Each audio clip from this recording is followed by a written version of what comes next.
दिल्ली के एक गांव में रहने वाला अवी एक सामान्य लड़का था जो एक सफाई कार्यकर्ता के रूप में किसी फैक्ट्री में काम करता था। उसके घर से फैक्ट्री जाने के लिए वो हमेशा अपनी साइकिल का सहारा लेता था, क्योंकि फैक्ट्री करीब 5 किलोमीटर दूर थी।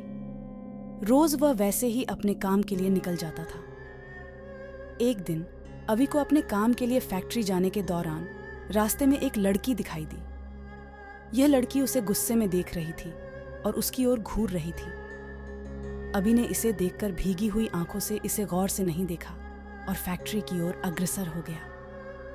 अगले कुछ दिनों तक वह लड़की रोज उसी चौराहे पर खड़ी थी और अवी को गूंथ गूंथ कर देखती रहती थी।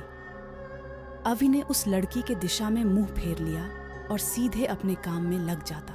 इस तरह एक सप्ताह बीत गया और वह लड़की अचानक से वहां से गायब हो गई। यह देखकर अवी चौंक गया और सोचने लगा कि ऐसा क्यों हुआ और यह लड़की क्यों वहां नहीं है।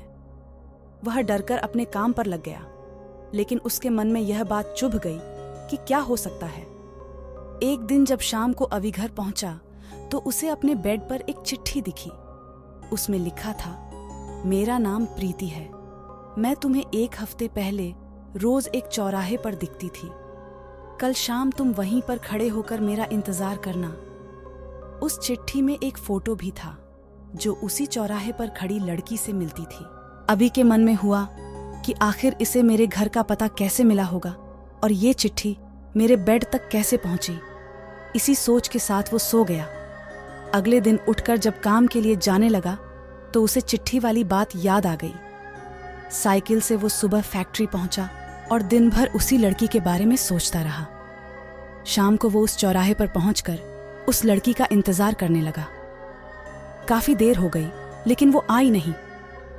अभी इंतजार करके थक गया था, इसलिए वो घर की ओर निकल गया। घर पहुंचते ही उसने सोचा कि क्यों ना चिट्ठी पर लिखे हुए पते पर जाकर ही उस लड़की से मिल लिया जाए। रात होने को थी, इसीलिए उसने सुबह सुबह उस लड़की के घर जाने की सोची। सुबह होते ही जल्दी तैयार होकर अभी चिट्ठी पर लिखे पते पर जा पहुंचा। वहां जाकर जब उसने घर की घंटी बजाई तो एक आदमी बाहर आया। उससे अवी ने कहा कि मुझे प्रीति से मिलना है। यह सुनते ही वह व्यक्ति चौंक गया। जवाब में उसने पूछा, क्या प्रीति से मिलना है? उसे मरे हुए तो 7 महीने हो गए हैं। तुम्हें अब उससे क्या काम याद आ गया? यह सुनते ही अवी के होश उड़ गए। डर के मारे शरीर कांपने लगा। किसी तरह खुद को संभाल कर अवी घर पहुंचा और चिट्ठी को जला दिया। उसके मन में कई तरह के सवाल उठने लगे। उसने सोचा कि वो लड़की जो मुझे रोज दिखती थी वो भूत थी। मुझे एक भूत ने चिट्ठी भेजी थी। यही सोचकर वो घर में दुबक कर बैठ गया। उस दिन से अवी न तो रास्ते में किसी को देखता था और न ही किसी अनजान इंसान के बारे में सोचता था।